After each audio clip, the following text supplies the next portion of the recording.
Here at the Australian Grand Prix meeting at Warwick Farm on the 21st of November, the cars are on the grid for the Chesterfield Touring Car Challenge Race, an event held in 2 heats. Each race 10 laps or 22.5 miles. On the front line, we have car number 8, that's Brian Foley in the Alfa Romeo. Also on the front line of the grid is car number 2, that's Norm Beachy from Victoria in the Holden Monaro. On the second line of the grid is car number 1, Ian Gagan, the local driver, in his Ford Falcon. 16 is Michael Stillwell, the Ford Escort. Then number 4 is Dennis Marwood, the Chef Camara on the third line. You see him back in the background there. And then Bill Fanning is just the extreme right-hand side. They're the front 6 on the line, but a great battle on the front here. Brian Foley, Norm Beachy, Ian Gagan. Great trio. Flag's out, less than 10 seconds to go. It'll be raised with 5 seconds to go. And we'll work out who jumps the start the best.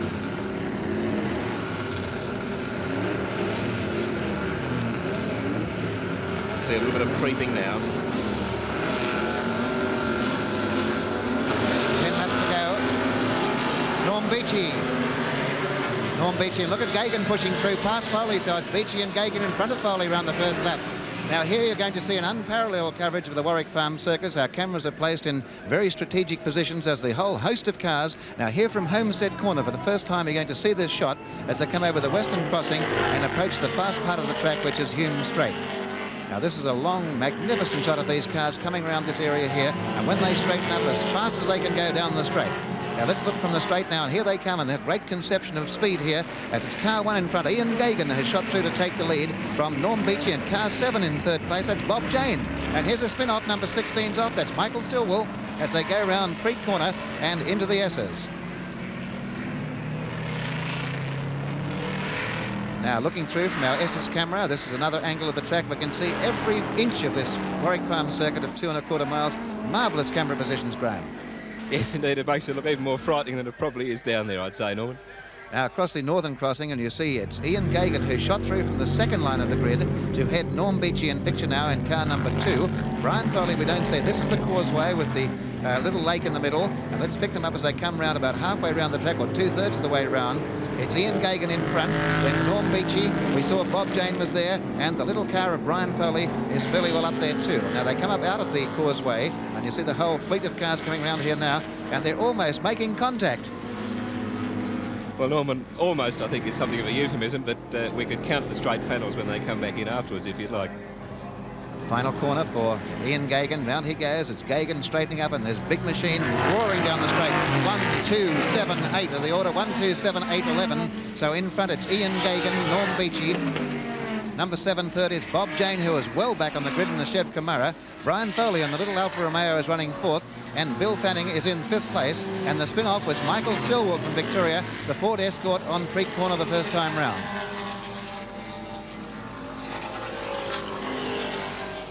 Ian Gagan over again in the straight. Interesting part about this track, Graham, the fastest part of the course, which is Hume Straight, is followed by the slowest part, which is Creek Corner. It's very sneaky that way, yes. In fact, and we can see there, incidentally, that Bob Jane's got around the outside of Norm Beachy and consolidates his rather tentative second place by slamming across in front of Beachy as they start off for the S's. Certain different designs of these cars. I notice there is a different type of these production cars, Graham. Well, these are improved production cars that are actually leading the race. The first 5 at least are improved production gadgets. Distinctive at this stage that the really fast ones are powered by just under 5 litres of V8 engines, Ford or GM, and that running virtually another race within the race, a long way further back, are some series production cars which started down towards the top of the field. Well, let's get a conception of speeds here as they come round. Looking at the records here for Warwick Farm for these production cars, of course the outright record is 1:24.8 for racing cars held by Frank Matic, who will be performing in the Australian Grand Prix. But the production cars is about 1:36. Alan Moffat's Ford Mustang, 1:36.8. That's a sizzling time, Graham. Yes, it is, Norman, considering the bulk of the car and the fact that it's not got terribly sophisticated suspension compared to the racing cars, which are lapping really the fastest racing cars, only about another 14 seconds a lap, 12, 14 seconds a lap faster. Now the leader's in lap 3. And approaching the top of the straight, we see 1 and 2. And look at the race here. Look at Brian Foley, the little car, is right up with the big fellows. And Brian Foley, I think, well, he must rank as the top. Here's a number. Here's Bob Jane going straight through him. Bob Jane on the inside going past Ian Gagan, and it's Bob Jane in front, but look at Gagan coming back. Now they're right in this braking area, they're down to practically nothing, but Bob Jane, who was well back on the grid, has hit the front. Bob Jane in car 7, the Chev Camaro. Number 52 has spin out. It's one of the series cars. Unfortunately, he's not had a terribly good day so far. That should be either Digby Cook or Jeff Leeds.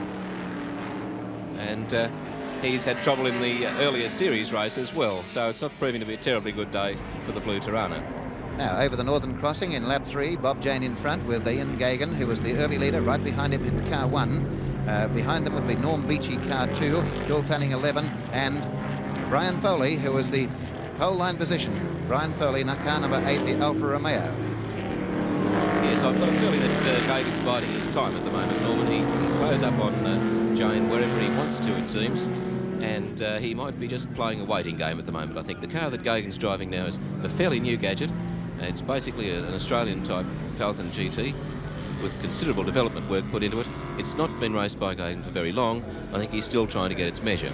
Well, look at the qualifying times, Graham. Bob Jane did a 1:46.5 in qualifying, and Ian Gagan was 5 seconds faster, 1:41.6. But Brian Foley was the fastest qualifier in 1:40.5. So Bob Jane was concentrating, I think, getting the car ready for the race, and now he's opening out.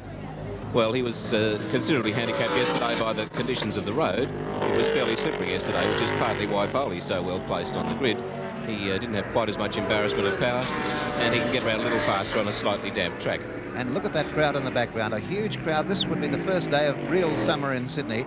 A glorious day, the best weather we've had for a couple of months on a Sunday, and the crowd have turned out in full force, and you can see them in the background right down the straight. They give us a wonderful idea of speed. They're probably getting up well over the 100 mark down there, Graham. Yes, a good touring car is working its way up to somewhere between 120 and 130 miles an hour.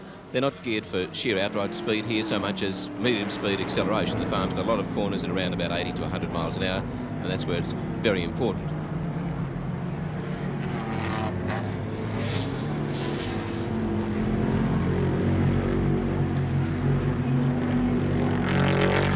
The middle of the causeway, we'll just give you a look at the margins between the lead cars as they come through. First of all, we see Bob Jane, the white car of Ian Gagan in the background. Third through should be Norm Beachy, and Brian Foley is just behind Bill Fanning. And those top 5, then that huge gap to the next car, so those top 5 are way out in front. And there's an idea of this margin. They've opened up a gap of something like 45 seconds. Now here's the next car coming through, the next group of cars. So we'll follow up with this. That's Bob Holden in his twin cab Escort. We've lost the other really interesting Escort, which was Michael Silvers in that spin on the first lap at Prix. So it's veteran Bob Holden, the Sydney driver, running now in about 6th position, but a long way off the pace as far as the leaders are concerned. You can see Holden pointing his way, running a little wide on the exit from Ledger Corner. That's the corner which precedes pit straight. Sorting things out again. He's been racing a wide variety of motor cars over many years. First came to attention in Victoria in the middle 1950s in a Peugeot, and he's raced just about everything ever since. This gives us a great view from Homestead, Graham. This, looking from the grandstand side, it doesn't seem to be as great a curve from here, but looking from head on, it is a great curve there. There's quite a lot of manoeuvring to get through. It's almost a small set of S's before they get to the top of the straight. Yes, I would imagine in a fast car that there's virtually no time at all for relaxation through that section, even though there are some apparently straight sections on the road. There's not much chance of relaxing. Dennis Marwood in car 4 just behind Brian Holden, these two. But here's the leader again, car number 7, Bob Jane, the Chev Camaro. He took the lead in about the second lap in the straight, went past Norm Beachy. Ian Gagan is next, followed by Bill Fanning and Brian Foley. But Bob Jane is out in front as he comes round what I should think would be lap 6. Yes, well, Jane seems to me now to be consolidating a lead, which I didn't think he'd managed to get away with. Gagan is gradually dropping back, and Beachy in 3rd spot is going to have to work fairly hard to keep the littlies off his back, I'd imagine. Well, we've mentioned times. Let's see, we gave the production record here as 1:36.8. Well, let's take a lap as they come down. Gagan's coming down. Well, there's the leader going through now. We've got the clock on the leading car with Gagan, so the two of them virtually being clocked. We'll take him right round the course. Now, that's overtaking one of the slower cars. There's the leader out in front. He's covered 10 seconds now as he comes into the Western Crossing, 10 seconds, up to 15 seconds, probably to the top of the straight. 15 seconds now. It'll take him, we think, round about the 140 mark or less to complete the whole lap. Now, here's the fast part of the track. He should reach the end of Hume Straight in about 30 seconds or just over. He's into the braking area now. That's Gagan we're watching. Or Beachy, rather, in car 1 we're watching. Oh, rather, Ian Gagan. We're not talking about Ian Gagan in 1 and Beachy in 2. But active leader who's just in front. They've covered 40 seconds now. 40 seconds of this lap with the clock on them. They're into the S's. Car 7 is Bob Jane. Car 1 is Ian Gagan. Now, it takes about a minute for about a 1:38 lap to get into the middle of the causeway. So it's up now to 58 seconds coming up. So he should be coming into this causeway area over the crossing now. That's the minute. Out of the causeway up to Polo Corner, then the long sweeping right-hander into the final straight to end the lap. 1 minute, 14 seconds have gone now. Repeating that lap record is 1:36.8. This will be an unofficial time. But Bob Jane comes up to Polo Corner. The clock coming up towards the 1:30 mark. It's 1:26 now. Up to 1:30. And let's see how close to 1:36.8 he can go as he makes the final turn. He'll roar down the straight at 1:35, 1:36. Now, a slower car's held him up a bit. It's going to be a fairly slow lap. It's 1:40 now as he comes down, held up by those cars in front, and his time will be round about 1:45. Yes, 1:45.1. The next gap to car number 1, which is Ian Gagan. Still a reasonable gap to car number 2, followed by number 8, Norm Beachy, and Brian Foley really pushing up on Norm Beachy, followed by Bill Fanning. And here's the battle here between car 8 and car 2. Now, this is a great battle. And you can see Beachy in there really using those powerful arms to point them an arrow around paddock, sort it out again for the very fast corners approaching Homestead. But look at Brian Foley applying the pressure in a car that looks about half the size. It looks like a father and son combination coming down the straight, but little Brian Foley, famous for his work in these smaller cars. Chasing the Victorian, Norm Beachy, who really is a great crowd pleaser here. He's one of the real favourites at Warwick Farm, Norm Beachy, I'd say. Yes, I'd imagine the Beachy fan club is out in force. Look at that front wheel, though. Was that is there a wheel wobble on his right-hand side? Let's watch this. It may have been a reflection of light there, but it just seemed there was something a bit weird. See, he had a bit of a wobble that time. We'll see this as he comes round more towards the causeway. Perhaps it was light reflecting, but let's see exactly how it is.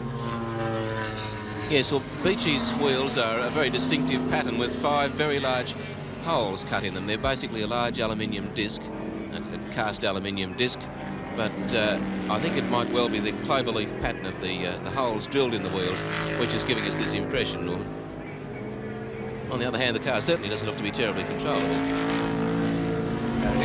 Here's the leader coming down. We may have miscounted here, so the checkered flag is not out at the moment, so this is probably the end of lap number 9. Roaring down the short straight here, and round he goes again. The checkered flag still in place. We're watching down to the officials here. Yes, the official moving over towards the flag, so yes, the checkered flag is coming out, so this would be the last lap for the leader, Bob Jane. And he roars round here into the straight. He'll give this car in front a bit of a shake-up. I imagine he'll catch this little fellow before the end of the straight. Look at the speed now, roaring past him. He'll be well over the 100 grand. Yes, the difference in speed there would be, I'd say, approaching 40 miles an hour. He's now got some traffic problems ahead of him. It's unlikely that he'll be actually held up here, but these things can happen. Flag marshal, you saw the beauty of those flag marshals over there. Very hard down the S's. That's the blue flag to indicate got cars behind you. Here's the leader coming on the final circuit here. He would have lapped probably 2/3 of the field. Over the northern crossing he goes for the last time. Yes, he's just passed Bob Forbes in one of the series production charges.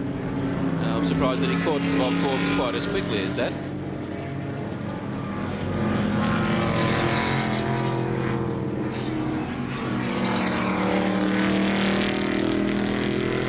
Out of the causeway up to Polo Corner.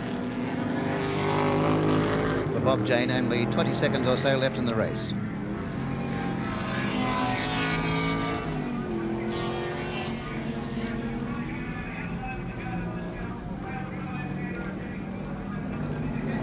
And here's the checkered flag coming out for Bob Jane. And there's the winner. And let's take the margin. He's 4 seconds now. Let's come up to 5 seconds to Gagan. 8 seconds to Beachy, and a further fraction of a second to Foley. So the order, as we saw them pass the line, would be first car number 7, Bob Jane, the Chev Camaro. Second, car number 1 was Ian Gagan, the Ford Falcon. Third, car number 2, Norm Beachy, the Holden Monaro. And fourth, Brian Foley in the Alfa Romeo. About 45 seconds to go to the start of Heat 2 of this Chesterfield Touring Car Challenge race. Here's Graham Howard. Thank you, Norman May. Results of this race will be combined with the results of Heat 1 to give us the final overall position. Winner in the first heat, of course, was Bob Jane. Jane has some faster cars ahead of him at this stage, but he demonstrated in the first heat that in fine weather he's presently the fastest of these cars. Less than 5 seconds to go. Once again, Beachy on the outside gets the big engine to work, and he stormed into the first corner ahead of Foley, and there's Gagan going around Foley as well into second place. Foley relegated to third, and Bill Fanning coming up very strongly behind Foley now into fourth position as the field storms away across the crossing and down towards Homestead, the first run down the straight.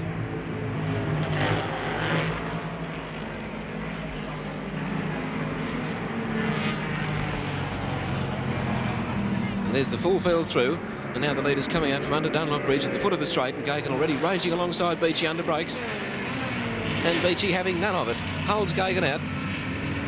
Jane already up to third position ahead of Foley, and back behind Foley is the small dark coloured escort of Bill Fanning, and now we start to get down to the midfield runners. Very heavy traffic down at Creek Corner on the first lap, and Beachy all over the road trying to keep Gagan behind him, and Jane, the undoubted menace, already in third place as they come out from the S's at the end of the first lap.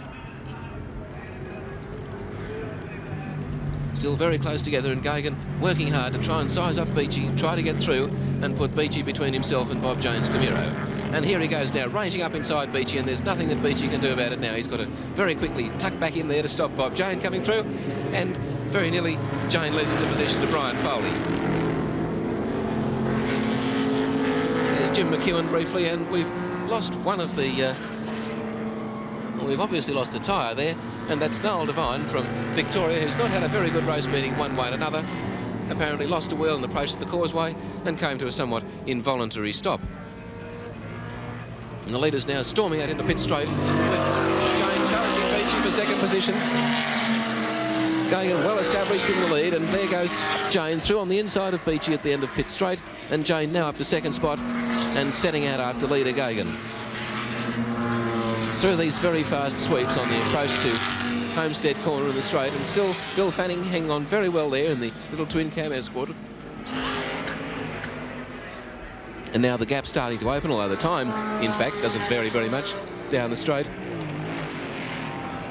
And Jane and Gagan occupying the first two positions, almost within touching distance of each other as they come around Creek. And Norman Beachy indulging in more of his exuberant sideways driving as they come out from Creek, and a retirement there from the Pat Peck Holden Tirana XU1.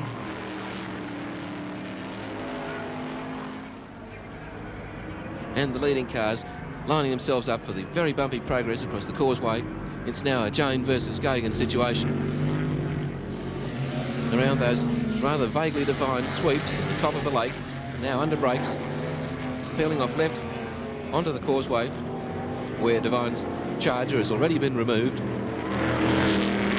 Gagan starting to spin his wheels, and Jane thumping through on the inside, claims polo corner, relegates Gagan, and he's over. He's miscued, and Gagan slips nicely through, and I think he's waving ceremonially to Jane as they go down the short straight towards Ledger, making a very willing race of it all together at this stage. Now the situation here is that if Gagan should win this particular heat, and at the moment he's being very, very hard pressed by Bob Jane. Should Gagan win, then the points that he gains will total the same as Jane's, as a result of Jane coming first in the first heat, and the overall race time will now decide the issue.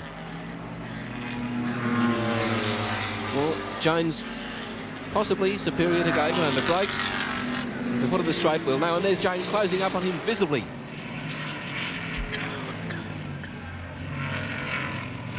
Little more than a coat of chrome plating separating the two cars as they come out from Creek.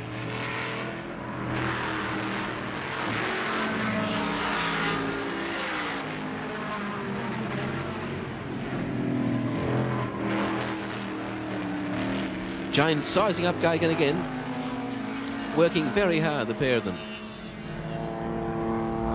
Once again, this very heavy ride across the causeway, which is noticeably bumpy, and there's Jane making another move onto the causeway. He's trying to pressure Gagan into leaving him a hole somewhere. There for a moment you can see daylight under Gagan's inside front wheel, and he's keeping the road well covered on this particular time through Polo, where Jane had an attempt to pass him the lap before.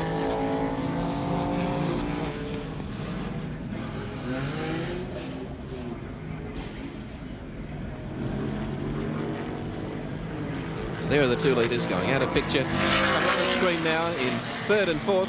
There's a continuing race between Norm Beachy and the 2-litre Alpha of Brian Foley. A small, nimble Italian chasing a very large and powerful Australian. The difference in the styles of the 2 motor cars very obvious as they come round now through the fast sweeps approaching Homestead and the run down Hume Straight. Bill Fanning, incidentally, in the little twin cam Escort, keeping them well in sight.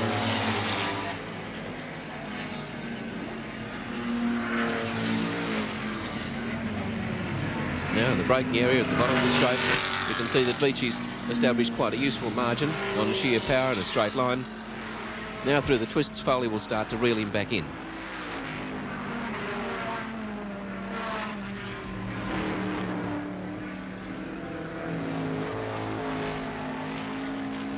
The little Alpha looking very neat and tidy compared to the rather bulky Holden.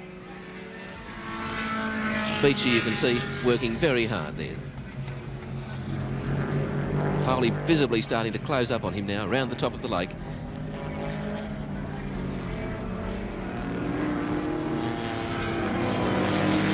Meantime, back with the 2 leaders. Still the same order, still Gagan leading from Jane at Polo.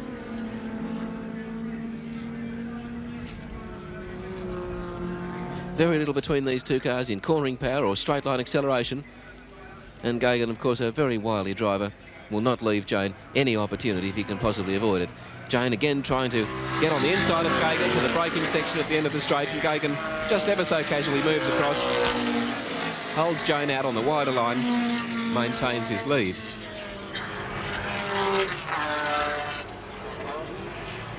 And Jane's putting him to considerable pressure here. Gagan on some rather unusual lines, I think, and there he is sideways at about 110, 115 miles an hour at the top of Hume Straight. Jane subjecting him to continual pressure, and now I think he's got him. Yes, he's gone through the hole that Gagan left open, and it's got to be Jane first into the corner.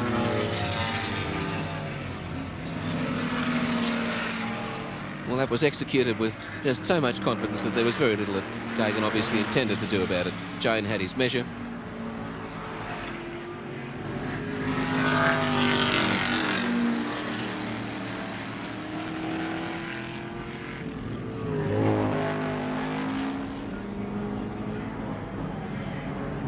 Here are 2 leaders continuing now around the top of the lake. Jane, if he can maintain his lead to the finish of the race, will certainly win this 2-heat combined race.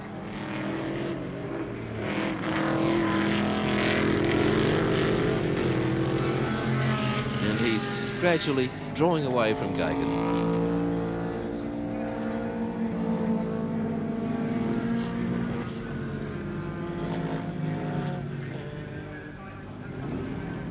Long shot now across to Ledger Corner. Very, very long. 80 mile an hour right-hander.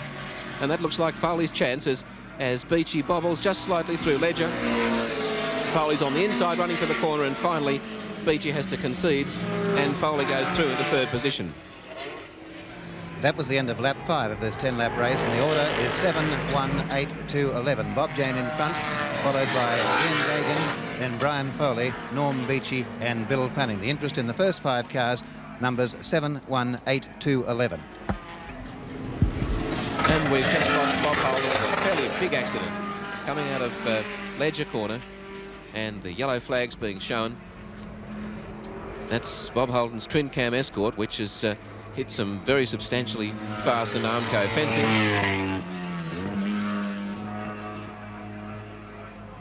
You can see that there's a fair amount of attention being paid to extracting the driver from the car. There's the windscreen which popped out, being retrieved. At this stage, judging by the... And Beachy has retired just at the beginning of the S's.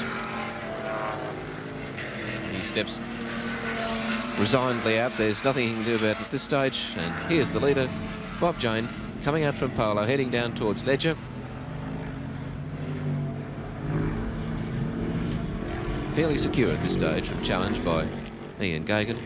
Very wide line by Jane. Obviously the road is getting slippery. Just caught a glimpse of Gagan in second place behind him. And Gagan obviously is having trouble with the slippery road as well. The leader now on his final lap. As far as Jane's concerned, it's just a matter of staying on the island, having won the first heat and now seemingly assured of victory in the second heat. He should carry out the two-race series.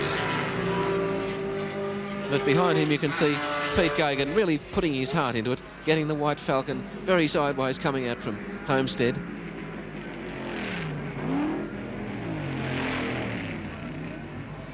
Now here's Gagan's Falcon. The road all to himself in second place. And it looks as though they're taking some precautions with Bob Holden.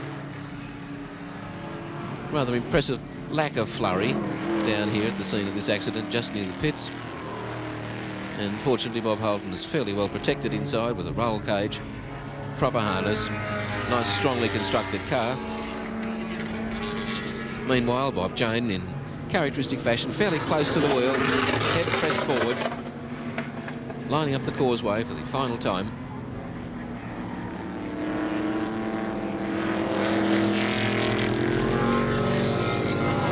Obviously slippery. Jane working fairly hard behind the wheel to keep the big red Camaro pointed where he wants it. Now the final drag down from Polo to Ledger. Slipping past a slower car in the process. And leaning into the corner.